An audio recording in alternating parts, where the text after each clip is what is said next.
नमस्कार दोस्तों, स्वागत है आपका एक बार फिर से स्टडी विथ मनीष में।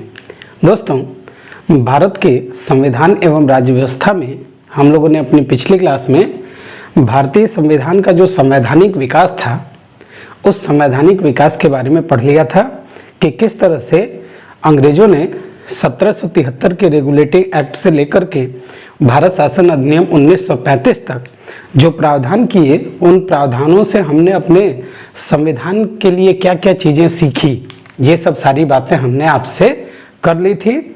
और अब हम लोग बात करना स्टार्ट करेंगे भारतीय संविधान के बारे में। और भारतीय संविधान में जो पहला चैप्टर हम लोग पढ़ेंगे वो पढ़ेंगे संविधान सभा के बारे में। तो आइए स्टार्ट करते हैं।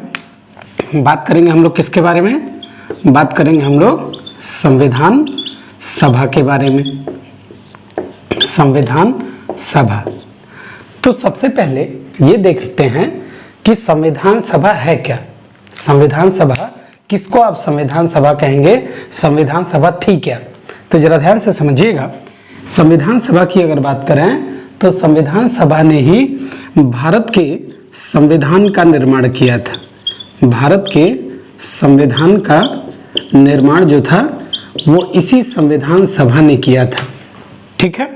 अब जरा एक चीज, भारतीय अगर आप इतिहास को देखिए तो भारतीय इतिहास में जब ईस्ट इंडिया कंपनी भारत में आती है और ईस्ट इंडिया कंपनी ने भारतीय क्षेत्रों पर जब अपना अधिकार स्थापित किया तो अधिकार स्थापित करने के उपरांत आप देखेंगे धीरे धीरे लोगों में भारतीय राष्ट्रीय भावना फैली और लोग पढ़ने लिखने शुरू किए। देखिए, पढ़ने लिखने के उपरांत लोगों में एक वैचारिक डेवलपमेंट हुआ, वैचारिक विकास हुआ, सोचने समझने की शक्ति बढ़ी और भारतीयों को ये धीरे धीरे समझ में आने लगा कि अंग्रेज दरअसल भारत को सामाजिक आर्थिक रूप से नुकसान पहुंचा रहे हैं। और इसीलिए भारतीयों ने ये धीरे धीरे सोचना शुरू किया कि किस तरह से हम अंग्रेजों को भारत से बाहर का रास्ता दिखाएं। और भारतीय लोग सोचने लगे कि भाई हम अपना शासन कैसे चलाएंगे, अगर कल को हम आज़ाद होते हैं तो हम अपना शासन चलाएंगे कैसे। तो भारतीयों ने धीरे धीरे अंग्रेजों के सामने ये डिमांड करना शुरू किया कि अंग्रेज कोई भारतीयों को ऐसी संस्था बना करके दें जिस संस्था के द्वारा भारतीय संविधान का निर्माण किया जाए। और आप देखेंगे 1895 ईस्वी में सबसे पहले व्यक्ति बाल गंगाधर तिलक, इन्होंने अपनी एक पत्रिका निकालते थे, ये स्वराज। 1895 ईस्वी में 1895 में 1895 ईस्वी में क्या हुआ कि बाल गंगाधर तिलक, ध्यान से समझिएगा जरा, बाल गंगाधर तिलक, इन्होंने पहली बार स्वराज नामक पत्रिका में, इन्होंने पहली बार स्वराज नामक पत्रिका में एक बात कही कि भारत में संविधान सभा का गठन होना चाहिए। संविधान सभा का गठन होना चाहिए। मतलब पहली बार भारत में 1895 ईस्वी में बाल गंगाधर तिलक ने ये कहा कि भारत में संविधान सभा का गठन होना चाहिए और यही इसी संविधान सभा के द्वारा भारत में निर्मित होना चाहिए क्या? संविधान। ये कहा किसने? बाल गंगाधर तिलक ने। लेकिन ये इन्होंने अंग्रेजों से प्रत्यक्ष रूप से बात ये कही नहीं, इन्होंने अप्रत्यक्ष रूप से अपनी किताब के माध्यम से ये बात कही कि भारत में क्या होनी चाहिए? संविधान सभा होनी चाहिए। फिर बात आगे बढ़ती है और बात जब आगे बढ़ती है तो फिर आगे चल करके क्या होता है, 1922 ईस्वी में 1922 ईस्वी में गांधी जी ने 1922 ईस्वी में गांधी जी ने भी ये डिमांड रखी कि भारत में क्या होना चाहिए? भारत में संविधान सभा होना चाहिए और इसी संविधान सभा के द्वारा हमारा क्या बनना चाहिए? संविधान बनना चाहिए। लेकिन इन्होंने भी जो मांग रखी थी वो अप्रत्यक्ष रूप से ही रखी थी। इन्होंने अंग्रेजों के सामने प्रत्यक्ष रूप से अंग्रेजों से डायरेक्ट जाकर के इन्होंने नहीं कहा था कि हमें क्या चाहिए? संविधान सभा चाहिए। तो फिर प्रत्यक्ष रूप से किसने कहा कि हमें संविधान सभा चाहिए? तो आगे चल करके आप देखेंगे 1934 ईस्वी में एक व्यक्ति का नाम आप पढ़ते हैं जिनका नाम है M.N. रॉय। M.N. रॉय। और इन्हीं एम.एन. रॉय ने क्या किया, संविधान सभा की मांग अंग्रेजों के समक्ष रखी और वो भी प्रत्यक्ष रूप से। संविधान सभा की मांग इन्होंने अंग्रेजों के सामने रखी और वो भी कैसे रखी, प्रत्यक्ष रूप से। मतलब डायरेक्ट अंग्रेजों से जाकर के इन्होंने कहा कि भारत में एक संविधान सभा होनी चाहिए और इसी संविधान सभा के द्वारा भारत के संविधान का निर्माण किया जाना चाहिए।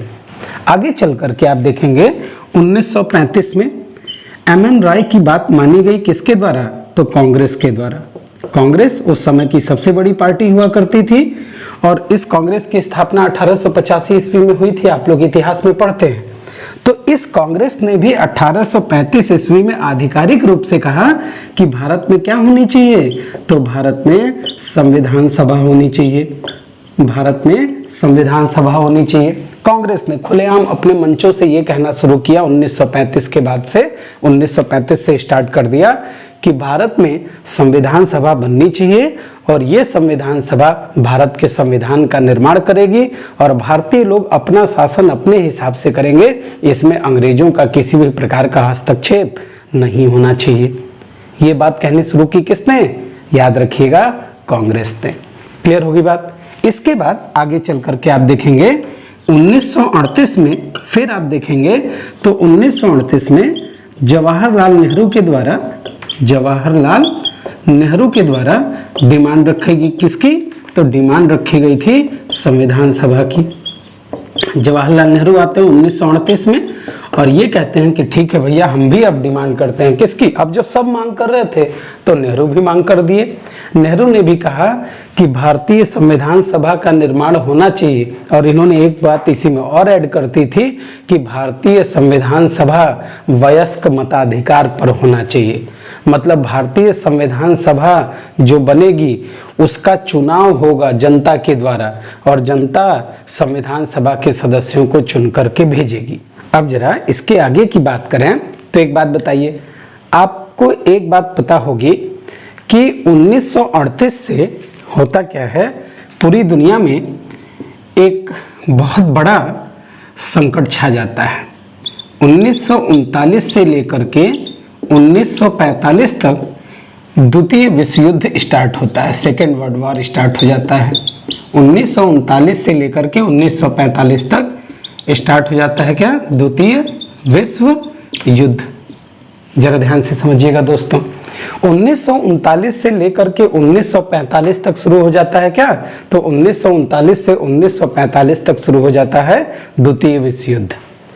अब जरा देखिए, जब द्वितीय विश्व युद्ध आरंभ हो जाता है तो अंग्रेज क्या चाहते हैं, अंग्रेज चाहते हैं कि भारतीय सैनिक द्वितीय विश्व युद्ध में क्या करें, भारतीय सैनिक द्वितीय विश्व युद्ध में पार्टिसिपेट करें। भारतीय सैनिकों की आवश्यकता थी अंग्रेजों को, तो अंग्रेजों ने भारत में कहा कि हम भारतीय सैनिकों को द्वितीय विश्व युद्ध में शामिल कराना चाहते हैं। तो भारतीय नेताओं ने जवाब में क्या कहा कि ठीक है, आप हमें संविधान सभा बनाकर दे दीजिए, हम अपनी सेनाओं को द्वितीय विश्व युद्ध में शामिल कर देंगे। अंग्रेजों ने 1940 में, कब, 1940 में क्या किया, भारत में अगस्त प्रस्ताव पेश किया।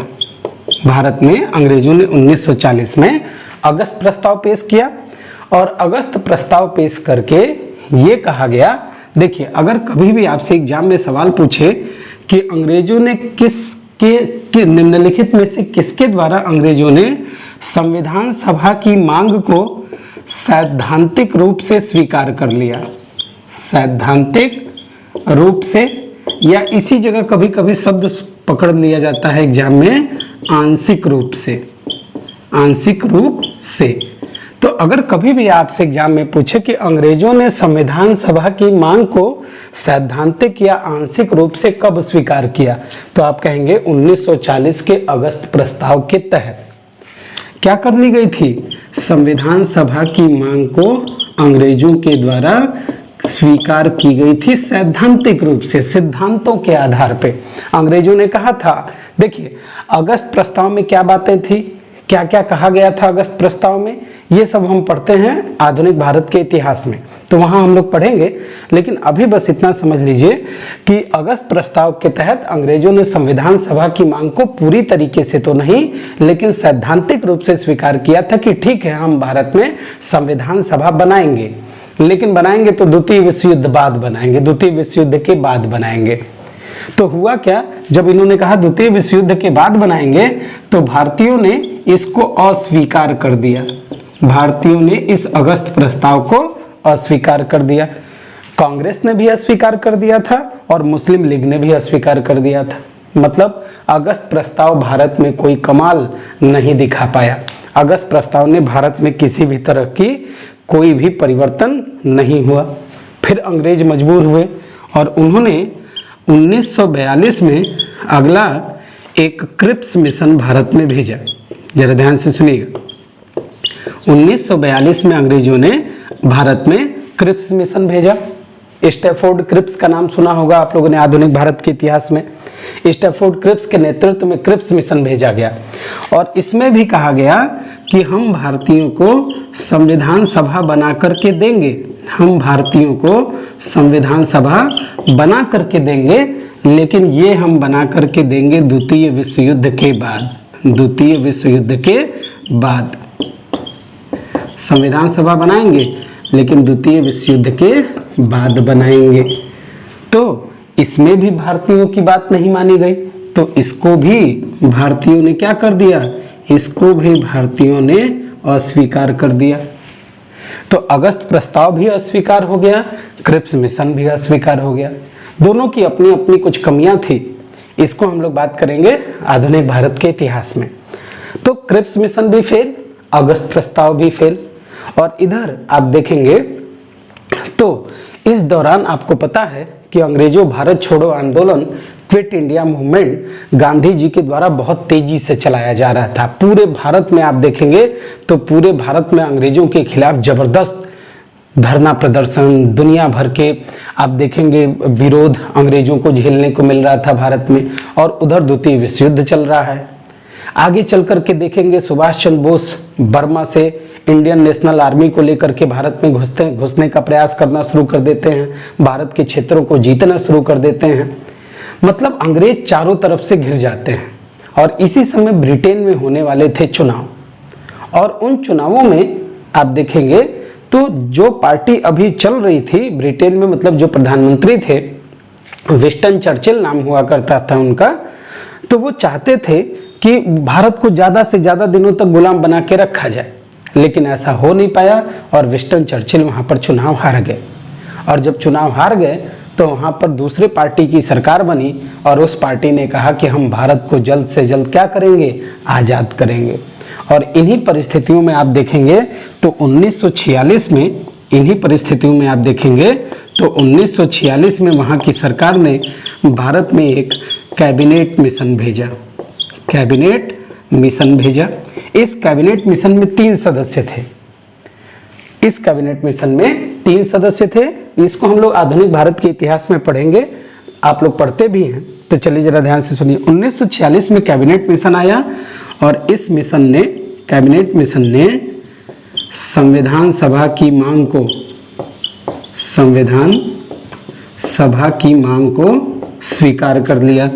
संविधान सभा की, इस मिशन ने संविधान सभा की मांग को स्वीकार कर लिया। तो अगर कभी भी आपसे एग्जाम में पूछे कि संविधान सभा की मांग को किसके द्वारा स्वीकार किया गया था, या संविधान सभा की मांग को अंग्रेजों ने पूर्णतः किस मिशन के द्वारा स्वीकार किया, तो आंशिक रूप से पूछेगा तब तो क्रिप्स अगस्त प्रस्ताव 1940, और पूर्णतः पूछेगा तो कैबिनेट मिशन 1946 के द्वारा। देखिए कैबिनेट मिशन को 2 कामों के लिए भारत में भेजा गया था। एक कि वो संविधान सभा का निर्माण करवाएगा, और दूसरा भारत में आप देखेंगे, देखिए जब अंग्रेजों ने कहा कि हम भारत को आज़ाद कर देंगे, तो अगर अंग्रेज चले जाएंगे तो भारत में शासन कौन करेगा, कोई ना कोई तो होना चाहिए। तो अंग्रेजों ने कहा था कि हम भारत में अंतरिम सरकार का निर्माण करवाएंगे, और अंतरिम सरकार का जब निर्माण हो जाएगा तो यही अंतरिम सरकार अंग्रेजों के यहाँ से जाने के बाद भारत में शासन करेगी। अंतरिम सरकार का क्या मतलब होता है? अंतरिम सरकार का सिंपल सा मतलब है कि ऐसी सरकार, ये वो सरकार थी जो जब तक भारत का संविधान बन नहीं जाता तब तक भारत में शासन करेगी। इसी को बोलते हैं क्या? अंतरिम गवर्नमेंट, अंतरिम सरकार। क्लियर हो गई यहां तक बातें? चलिए कैबिनेट मिशन की बात करूं दोस्तों, तो कैबिनेट मिशन मार्च 1946 में भारत आया था। मैंने बताया इसमें कितने सदस्य थे, तो इसमें 3 सदस्य थे। एक था आपका पैंथिक लॉरेंस,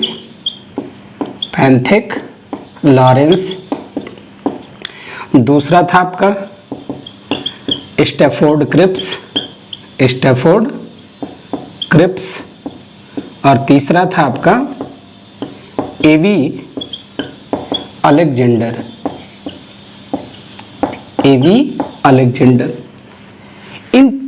इस मिशन को कैबिनेट मिशन इसलिए कहते हैं क्योंकि ये तीनों सदस्य ब्रिटिश मंत्रिमंडल के कैबिनेट मंत्री हुआ करते थे, ब्रिटिश मंत्रिमंडल के सदस्य थे।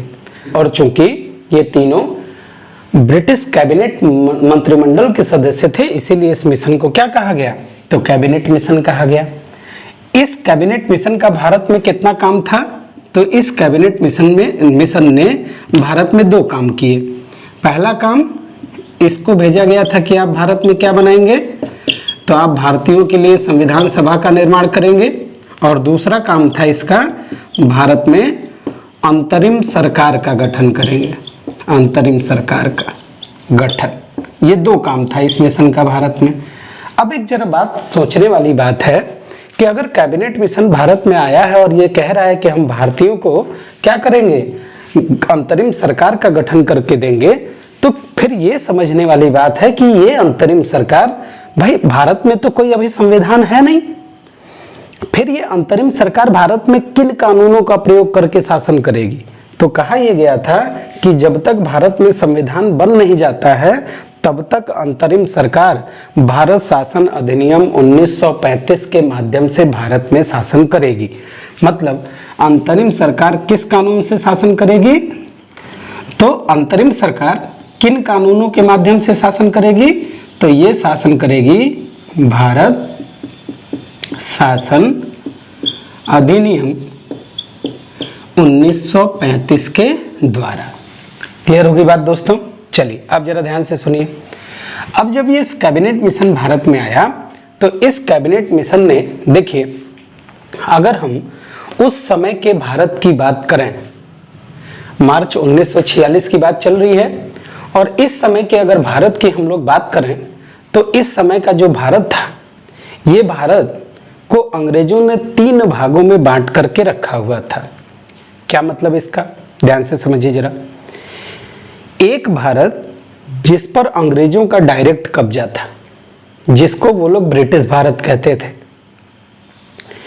एक भारत वो भारत था जिसमें देसी राजाओं का शासन था, मतलब भारतीय राजाओं का शासन था, जिन्हें वो लोग देसी रियासत कहते थे। और ब्रिटिश भारत के ही कुछ प्रांत ऐसे थे जो केंद्र शासित प्रदेशों की तरह व्यवहार करते थे, उन्हें कहा जाता था चीफ कमिश्नरी के प्रांत। तो जरा ध्यान से समझिएगा, इस समय का ब्रिटिश भारत, मैंने कहा मान लीजिए 3 भागों में बटा हुआ है। कैसे? एक भाग उस पर जिस पर ब्रिटेन का सीधे शासन है, जिसे वो लोग क्या कह रहे हैं? जिसे वो लोग ब्रिटिश भारत कह रहे हैं। ब्रिटिश भारत, भाई कब्जा किया है ना इस भारत पे, तो ब्रिटिश भारत, अंग्रेजों ने कब्जा किया है। दूसरा, कुछ प्रांत थे जो आज की तरह जैसे केंद्र शासित प्रदेश होते हैं, वैसे उस समय चीफ कमिश्नरी के प्रांत कहलाते थे, चीफ कमिश्नरी के प्रांत कहलाते थे। और तीसरा हुआ करते थे देसी रियासत, जिन पर किनका शासन था? जिन पर भारतीय राजाओं का शासन था। तो चलिए जरा ध्यान से समझिएगा। देखिए कैबिनेट मिशन ने क्या कहा? कैबिनेट मिशन ने कहा कि भारतीय संविधान में कुल जो सीटों की संख्या होगी, अर्थात भारतीय संविधान सभा, अगर आपसे एग्जाम में पूछे कि भारतीय संविधान सभा में कुल कितने सदस्य शामिल थे, तो इस चीज का उत्तर यह था कि कैबिनेट मिशन ने कहा था कि हम भारतीय संविधान सभा में कुल सदस्यों की संख्या रखेंगे 389। मतलब उन्होंने कहा कि संविधान सभा में कुल सदस्य होंगे 389। तो पहला क्वेश्चन ये उठता है कि संविधान सभा में 389 सदस्य ही क्यों रखे गए? 390 क्यों नहीं रखे गए? 400 क्यों नहीं रखे गए? 1000 क्यों नहीं रखे गए? तो इसका कारण ये था कि याद रखिएगा 389 सदस्य इसलिए क्योंकि 10 लाख की जनसंख्या पर 10 लाख की जनसंख्या पर एक सीट दी गई थी, एक सीट दी गई थी और उस समय की आबादी के हिसाब से कुल सीटों की संख्या निकल के आई कितनी? 389। क्लियर हो गई बात ये? चलिए उसके बाद अंग्रेजों ने कैबिनेट मिशन के माध्यम से कहा कि इस 389 सीटों में से ब्रिटिश भारत के पास होंगी कितनी सीटें? तो ब्रिटिश भारत के पास होंगी 292 सीटें। ध्यान से समझिएगा जरा, मतलब कितने सदस्य ब्रिटिश भारत से आएंगे? तो 292 सदस्य ब्रिटिश भारत से होंगे। इस 389 में से 292 सदस्य कहां से होंगे? तो ये होंगे ब्रिटिश भारत से, ब्रिटिश भारत से 292 सदस्य। ठीक है जी। देसी रियासतों को कितनी सीटें दी गई? देसी रियासतों को सीटें दी गई थी आपकी कितनी? तो 93। देसी रियासतों को कितनी सीटें दी गई? 93। तो सिंपल सी बात है 93 सदस्य कहां से आएंगे? तो 93 सदस्य आएंगे देसी रियासतों से। ध्यान से सुनिएगा जरा, संविधान सभा के निर्माण की बात चल रही है। 93 सदस्य आएंगे कहां से? देसी रियासतों से। और 4 सीटें दी गई थी आपके चीफ कमिश्नरी के प्रांत को। तो 4 सदस्य कहां से होंगे? 4 सदस्य, तो 4 सदस्य होंगे चीफ कमिश्नरी के प्रांत से। इस तरह से अंग्रेजों ने कहा कि संविधान सभा में कुल सदस्यों की संख्या 389 होगी। क्लियर हो गई बात ये? अब जरा ध्यान से सुनिए कि अगला प्रावधान क्या था कैबिनेट मिशन में। देखिए कैबिनेट मिशन ने कहा था कि संविधान सभा के सदस्य, संविधान सभा के सदस्य जो हैं ये लोग 3 जगहों से आ रहे हैं। कहां कहां से? ब्रिटिश भारत से, चीफ कमिश्नरी के प्रांत से और देसी रियासतों से। तो ब्रिटिश भारत और चीफ कमिश्नरी के प्रांत पर तो अंग्रेजों का कब्जा है, लेकिन देसी रियासतों पर कब्जा किसका है? भारतीय राजाओं का। मूल नियंत्रण तो अंग्रेजों का ही था, लेकिन शासन करते थे भारतीय राजा। तो सुनिए अंग्रेजों ने क्या कहा। अंग्रेजों ने कहा कि ब्रिटिश भारत एवं चीफ कमिश्नरी के प्रांत एवं चीफ कमिश्नरी के प्रांत जो हैं, यहाँ पर क्या होगा? ब्रिटिश भारत एवं चीफ कमिश्नरी के प्रांतों में चुनाव कराया जाएगा। यहाँ पर क्या होगा? तो यहाँ पर इलेक्शन होगा। यहाँ पर क्या होगा? यहाँ पर इलेक्शन होगा, चुनाव होगा। और जो देसी रियासतें हैं, जरा ध्यान से सुनिएगा, जो देसी रियासतें हैं उनका क्या प्रावधान किया गया भाई? देसी रियासतों में वहां से सदस्यों को कैसे भेजा जाएगा? ब्रिटिश भारत एवं चीफ कमिश्नरी के प्रांत में तो चुनाव होगा, चुनाव के माध्यम से भेजेंगे।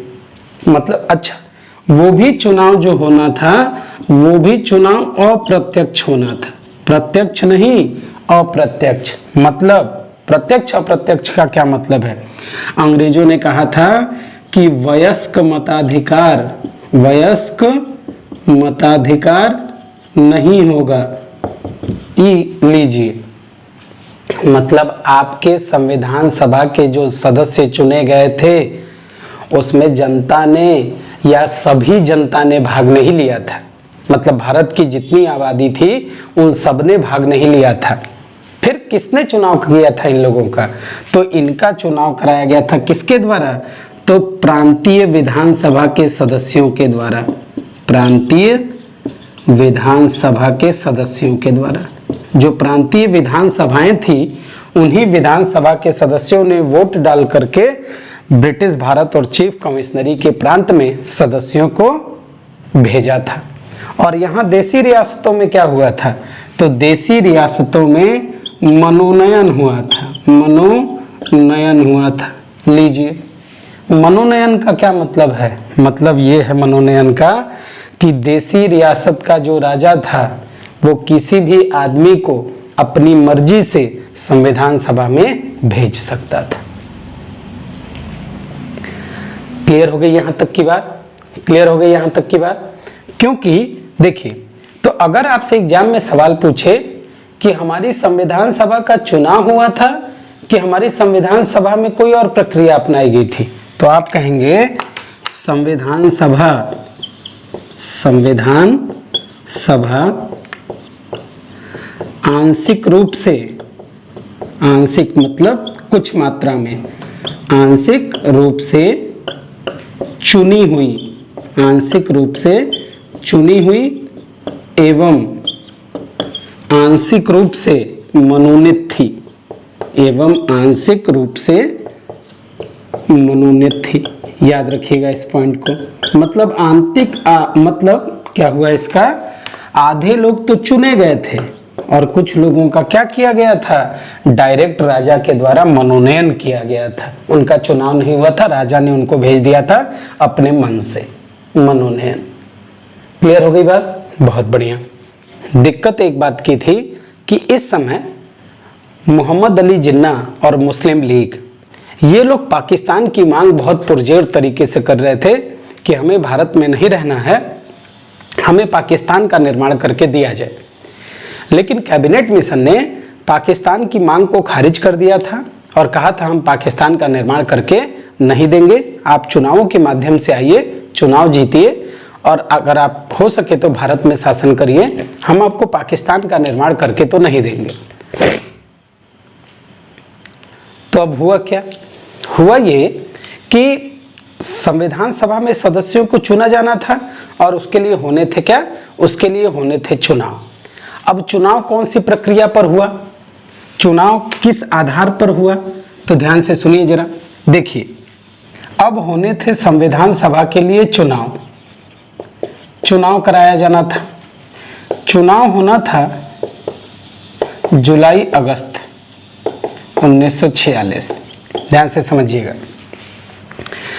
चुनाव कैसे हो, किस आधार पर हो, प्रक्रिया क्या हो, इसमें क्या, इसके बारे में क्या प्रावधान किया गया? तो देखिए, आज के समय में जो चुनावी प्रक्रिया है उसको कहते हैं first pass the post system. इसका मतलब क्या हुआ? इसका मतलब ये हुआ कि मान लीजिए अगर 2000 वोट पड़े हैं तो इन 2000 वोटों में जो सबसे ज़्यादा वोट पाता है व्यक्ति वो चुनाव जीत जाता है। मान लीजिए दो लोग चुनाव लड़ रहे थे, ए और बी, और ए पा गया 1500 वोट और ये पा गए भाई साहब कितने? 200 वोट या जितना भी बचा 500 वोट। तो ये चुनाव ए जीत गया और ये चुनाव हार गए। समझिएगा जरा ध्यान से। लेकिन इस चुनाव में, संविधान सभा के चुनाव में जो प्रक्रिया अपनाई गई थी उस प्रक्रिया का नाम था एकल संक्रमणीय मत प्रणाली। एकल संक्रमणीय मत प्रणाली। इस प्रक्रिया के द्वारा आज भारत में राष्ट्रपति का चुनाव कराया जाता है। आज हमारे देश में जो भारतीय राष्ट्रपति हैं उनका चुनाव, इसको अंग्रेजी में कहते हैं सिंगल ट्रांसफरेबल वोट सिस्टम। तो इसी का प्रयोग किया जाता है आज के समय में भारत के राष्ट्रपति का चुनाव कराने के लिए। तो अगर आपसे कभी भी पूछ दे कि संविधान सभा का चुनाव कैसे हुआ था तो आप कहेंगे एकल संक्रमणीय मत प्रणाली के द्वारा। अब ये एकल संक्रमणीय मत प्रणाली क्या है, इसमें क्या क्या प्रावधान है, कैसे किया जाता है ये चुनाव, ये सब बहुत डिटेल में हम लोग पढ़ेंगे राष्ट्रपति वाली क्लास में। अभी बस इतना समझ लीजिए कि संविधान सभा का जो चुनाव हुआ था वो एकल संक्रमणीय मत प्रणाली पर हुआ था। अच्छा जी, अब चुनाव कितनी सीटों पर होना था तो मैंने पहले ही बता दिया, 292 सीटें दी गई थी ब्रिटिश भारत को और 4 सीटें दी गई थी चीफ कमिश्नरी के प्रांत को। इन्हीं जगहों पर चुनाव होना था, मतलब 296 सीटों पर क्या होना था, चुनाव होना था। अब हुआ क्या, चुनाव हुए, और जब चुनाव हुए तो मुस्लिम लीग ने भी चुनाव में पार्टिसिपेट किया। बहुत सारी छोटी छोटी पार्टियां थी, उन लोगों ने भी चुनाव लड़ा और कांग्रेस ने भी चुनाव लड़ा। अब जब चुनाव के रिजल्ट आए तो हुआ क्या, कांग्रेस, मुस्लिम लीग और अन्य, इनकी बात करते हैं, जरा ध्यान से सुनिएगा। तो सबसे बड़ी पार्टी उभर के कौन निकली, सबसे बड़ी पार्टी उभर के निकली कांग्रेस। कांग्रेस को सीटें मिली 208, मुस्लिम लीग को सीटें मिली 73 और अन्य को सीटें मिली थी 15। तो 208 सीटें पा करके, देखिए उस समय गांधी का कांग्रेस में बहुत बड़ा क्रेज हुआ करता था, बहुत बड़ा क्रेज हुआ करता था, इतना ज्यादा क्रेज हुआ करता था कि उस क्रेज के आगे कोई टिकने वाला नहीं था। तो इसीलिए हुआ क्या कि कांग्रेस को सीटें मिल गई 208 और मुस्लिम लीग धाराशायी हो गई 73 सीटें और अन्य को मिली कितनी, केवल 15 सीटें। इन आप देखेंगे संविधान सभा में चाहे कांग्रेस हो, मुस्लिम लीग हो, अन्य हो, इसमें सभी वर्गों का प्रतिनिधित्व था। इसमें मुस्लिम भी थे, सिख भी थे, ईसाई भी थे, पारसी भी थे, हिंदू भी थे, जैन भी थे। मतलब मुस्लिम लीग हो, चाहे कांग्रेस हो, चाहे पार्टियां कोई सी भी हो, उन्होंने भारत के सभी वर्गों को इस संविधान सभा में शामिल करने का प्रयास किया कि मैक्सिमम सभी वर्ग के लोग इसमें शामिल हो, ताकि संविधान का निर्माण जो हो वो तटस्थ रूप से किया जाए। ऐसा ना हो कि केवल हिंदुओं के लिए कानून बन जाए, केवल मुसलमानों के लिए कानून बन जाए। अब देखेंगे इस संविधान सभा में महिलाएं कितनी चुनकर आई थी, तो महिलाएं चुनकर के आई थी 15 महिलाएं। और पूछा जाता है कि इसमें प्रथम मुस्लिम महिला, एक मुस्लिम महिला इसमें चुनकर के आई थी जिनका नाम था बेगम अयाज रसूल। बेगम अयाज रसूल, ये इसमें मुस्लिम महिला थी। कुल महिलाओं की संख्या कितनी थी, कुल महिलाओं की संख्या थी 15। लेकिन अब यहां पर ट्विस्ट आता है।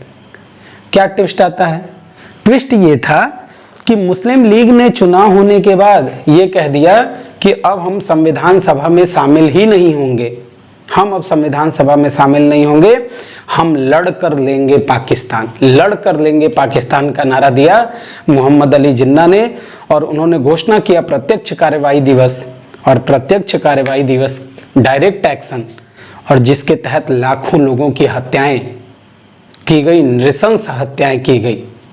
आप लोग जानते होंगे, पढ़ते होंगे, देखते होंगे, जो सांप्रदायिकता का विकास हुआ बुरी तरीके से, पूरे भारत में मारकाट मची रही और अंततः अंग्रेजों को पाकिस्तान का विभाजन करना पड़ा था।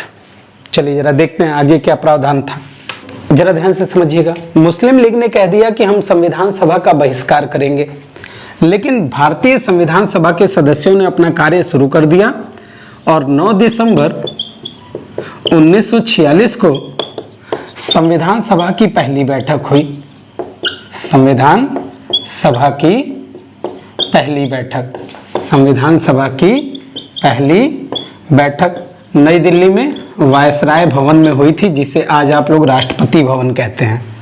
तो 9 दिसंबर 1946 को संविधान सभा की पहली बैठक हुई। इस बैठक में आप देखेंगे तो मात्र 211 सदस्यों ने हिस्सा लिया था। 211, मात्र 211। सीटें कितनी थी, 389। क्यों, क्योंकि मुस्लिम लीग ने आने से क्या कर दिया, मुस्लिम लीग ने आने से मना कर दिया। उन्होंने कहा हम नहीं आएंगे, और देसी रियासतों ने भी इसमें भाग लेने से मना कर दिया। देसी रियासतों ने भी ये कह दिया कि हम संविधान सभा में शामिल नहीं होंगे, क्योंकि उन्हें अपना राजपाट जाने का भय था, वो शामिल नहीं हुए। लेकिन फिर भी संविधान सभा ने कार्य करना शुरू कर दिया। और हुआ क्या, 9 दिसंबर 1946 को ही भारत में संविधान सभा के अस्थायी अध्यक्ष चुने गए, अस्थायी अध्यक्ष चुने गए, जिनका नाम था क्या, तो आप लोग को पता होगा कि डॉक्टर सच्चिदानंद सिन्हा, डॉक्टर सच्चिदानंद सिन्हा संविधान सभा के पहले अस्थायी अध्यक्ष चुने गए। डॉक्टर सच्चिदानंद सिन्हा को ही अस्थायी अध्यक्ष क्यों चुना गया, कारण क्या था इसके पीछे? तो देखिए, भारतीय संविधान सभा ने फ्रांस के मामलों को भारत में लागू किया।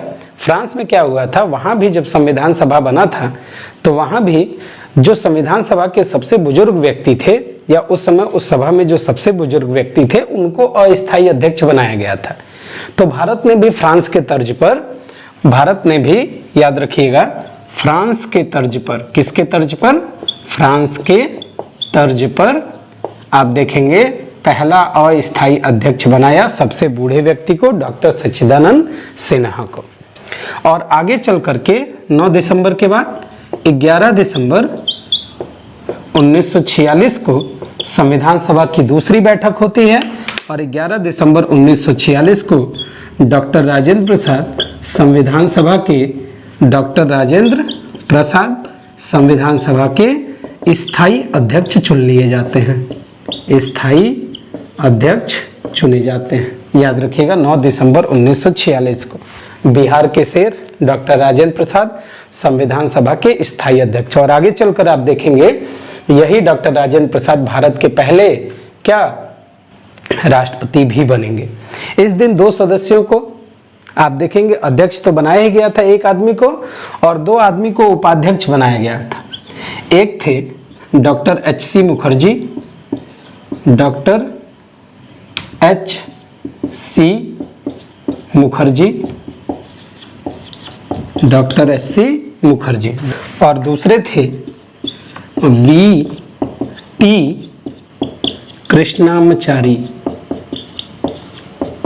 दूसरे कौन थे? दूसरे थे V.T. कृष्णामचारी। क्लियर हो गई बात ये? दोस्तों, जब भारतीय संविधान सभा की बैठकों का दौर शुरू हो गया तो इस संविधान सभा की आलोचना करते हुए ब्रिटेन के भूतपूर्व प्रधानमंत्री विंस्टन चर्चिल ने कहा था कि संविधान सभा ऐसी लग रही है कि ये एक ऐसा विवाह है जिसकी दुल्हन ही गायब है।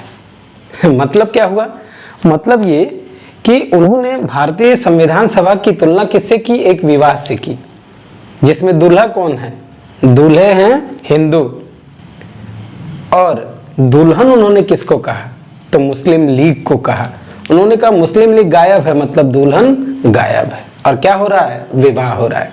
तो याद रखिएगा, कभी अगर आपसे एग्जाम में सवाल पूछते, विंस्टन चर्चिल वैसे ही भारत के बड़े विरोधी आदमी हुआ करते थे। भारत को कभी उन्होंने सपोर्ट नहीं किया, बहुत विरोधी आदमी हुआ करते थे। तो याद रखिएगा। खैर, 11 दिसंबर 1946 तक हमारी बात हो गई। आगे देखा जाए तो संविधान सभा की अगली बैठक होती है 13 दिसंबर 1946 को। 13 दिसंबर 1946 को संविधान सभा की अगली बैठक होती है, और इस दिन क्या किया जाता है? 13 दिसंबर 1946 को पहली बार संविधान सभा में कोई काम होता है। और काम क्या होता है? इस दिन जवाहरलाल नेहरू ने क्या किया? संविधान सभा में एक प्रस्ताव पेश किया, जिस प्रस्ताव को आप लोग दोस्तों उद्देश्य प्रस्ताव के नाम से जानते हैं। जिस प्रस्ताव को आप लोग उद्देश्य प्रस्ताव के नाम से जानते हैं। 13 दिसंबर 1946 को संविधान सभा में जवाहरलाल नेहरू ने ऑब्जेक्टिव मोशन, उद्देश्य प्रस्ताव पेश किया था। क्या मतलब था उद्देश्य प्रस्ताव?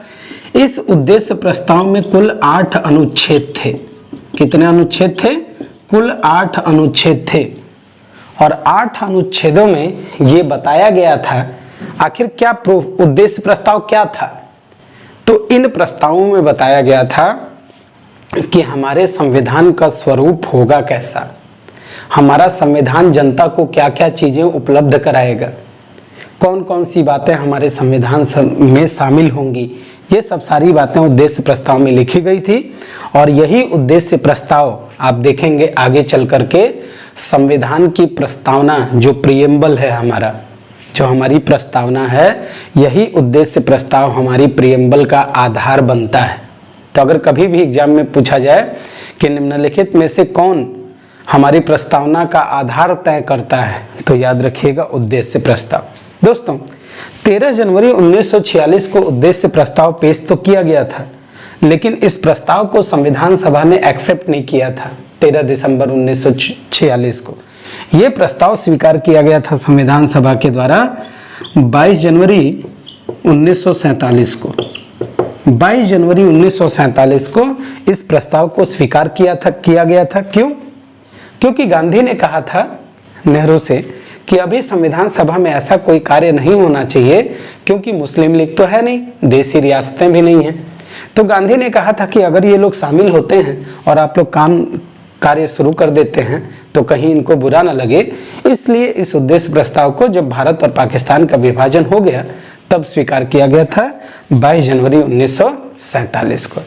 जब ये बात क्लियर हो गई कि हाँ भाई अब भारत और पाकिस्तान का विभाजन होगा, तब जाकर के संविधान सभा ने इसको क्या किया था? स्वीकार किया था 22 जनवरी 1947 को। आप जरा ध्यान से सुनिए, ये काम धाम तो चल रहा है, लेकिन पाकिस्तान तो पुरजोर मांग कर रहा है कि उसको कहाँ जाना है? उसको जाना है भाई भारत से अलग। उसको भारत में नहीं रहना, भारतीय लोग उसको अच्छे नहीं लगते हैं, उसको पाकिस्तान चाहिए ही चाहिए। मोहम्मद अली जिन्ना को प्रधानमंत्री बनने की लालसा थी और इधर नेहरू जी की भी कुछ ख्वाहिशें ऐसी थी। तो दोनों में ये कॉन्ट्रडिक्शन चल रहा था और इसी कारण आप देखेंगे आगे चल करके विभाजन होता है। ब्रिटेन ने क्या किया? अपने देश की संसद में भारत के विभाजन के लिए, भारत को स्वतंत्र करने के लिए एक अधिनियम पास किया, भारतीय स्वतंत्रता अधिनियम 1947। और इस भारतीय स्वतंत्रता अधिनियम 1947 ने भारतीय संविधान सभा में बहुत सारे परिवर्तन कर दिए। बहुत सारे परिवर्तन हो गए इस अधिनियम के द्वारा। पहली चीज, भारतीय स्वतंत्रता अधिनियम 1947 के द्वारा भारत को आजाद होना था और पाकिस्तान को अलग बनना था। पाकिस्तान अलग हो जाएगा, भारत अलग हो जाएगा। तो एक बात बताइए, संविधान सभा में कुल सदस्य थे 389 जब पाकिस्तान था, मतलब मुस्लिम लीग जब अलग नहीं हुआ था तब सदस्य थे 389, और जब अलग हो जाएंगे तो जाहिर सी बात है सदस्यों की संख्या घट जाएगी। तो हुआ क्या? अब सदस्यों की संख्या संविधान सभा में रह गई 299। पहले थे 389, लेकिन जब पाकिस्तान का विभाजन हो गया तो सदस्य कितने रह गए? 299। अब इसमें से क्या हुआ? इसमें से 229 दिया गया किसको? ब्रिटिश भारत को। ब्रिटिश भारत को 229 सदस्य कहां से होंगे? अब ब्रिटिश भारत से। और कितने बच्चे? 70। तो ये 70 सदस्य कहां से होंगे? ये 70 सदस्य होंगे देसी रियासतों से। देसी रियासतों से। क्लियर हो गई बात? ये बहुत बढ़िया। और क्या हुआ? और हुआ ये कि भारतीय स्वतंत्रता अधिनियम 1947 ने संविधान सभा को संप्रभु बना दिया, संप्रभु निकाय बना दिया। संप्रभु निकाय, संप्रभु निकाय को अंग्रेजी में सोवेरेन बॉडी कहते हैं। संप्रभु का मतलब होता है पूरी तरीके से स्वतंत्र। मतलब अब संविधान सभा को यह पावर हो गया कि वो भारत में अंग्रेजों के द्वारा बनाए गए किसी भी कानून को समाप्त कर सकती है। मतलब अंग्रेजों ने पुराने कानून जो भारत में बना रखे हैं उन कानूनों को संविधान सभा समाप्त कर सकती है। अच्छा जी, और क्या? दूसरा, नए कानून बना सकती है। नए कानून बना सकती है। मतलब अब संविधान सभा क्या? संविधान सभा कानूनों का निर्माण करेगी। संविधान सभा किसका निर्माण करेगी? संविधान सभा कानून बनाएगी भैया, कानूनों का निर्माण करेगी। मतलब संविधान सभा को, एक बात बताइए, भारत में कानून बनाने का अधिकार किसके पास है? संसद के पास है। आज विधायिका ही तो है संसद। तो आपसे अगर एग्जाम में पूछ दे हमारे देश की पहली संसद कौन है, तो हमारे देश की पहली संसद बनी संविधान सभा। क्योंकि इसको क्या अधिकार मिल गया? इसको अधिकार मिल गया कानून बनाने का। तो मतलब अब संविधान सभा दो तरह के कार्य करेगी। पहला कौन सा कार्य करेगी? पहला कार्य करेगी संविधान सभा। देखिए जरा, अब संविधान सभा दो तरह के कार्य करने के लिए एलिजिबल हो गई। अब संविधान सभा दो कार्य करेगी भैया। कौन कौन सा दो कार्य करेगी भाई? तो पहला काम करेगी देश के लिए संविधान बनाएगी। पहला काम करेगी देश के लिए क्या करेगी? संविधान बनाएगी। और दूसरा काम करेगी देश के लिए कानून बनाएगी, मतलब संसद की तरह कार्य करेगी। ध्यान से सुनिएगा, जब संविधान सभा संविधान बनाती थी तो इसकी अध्यक्षता करते थे कौन? डॉक्टर राजेंद्र प्रसाद। डॉक्टर राजेंद्र प्रसाद, याद रखिएगा। जब ये क्या करेगी? कानून बनाएगी, तो इसकी अलग बैठक होती थी और इसकी अध्यक्षता करते थे डॉक्टर राजेंद्र प्रसाद। और कहा गया संविधान सभा जब संसद की तरह काम करेगी तब इसकी अध्यक्षता करेंगे जीवी मावलंकर। जीवी मावलंकर। और याद रखिएगा दोस्तों, 1952 तक संविधान सभा संसद की तरह कार्य करती रही। भारत का जो पहला संविधान संशोधन है, वो पहला संविधान संशोधन भी किसके द्वारा किया गया था? तो पहला संविधान संशोधन भी संविधान सभा के द्वारा ही किया गया था। समझ गए? तो जब संविधान सभा कानून बनाने का काम करेगी, संसद की तरह काम करेगी, तो वो उसकी अध्यक्षता करेगा जीवी मावलंकर। क्लियर हो गया दोस्तों? बहुत बढ़िया। तो चलिए आज यहीं तक रहने देते हैं, मिलते हैं आपसे एक और बेहतर क्लास में। तब तक के लिए धन्यवाद। जय हिंद।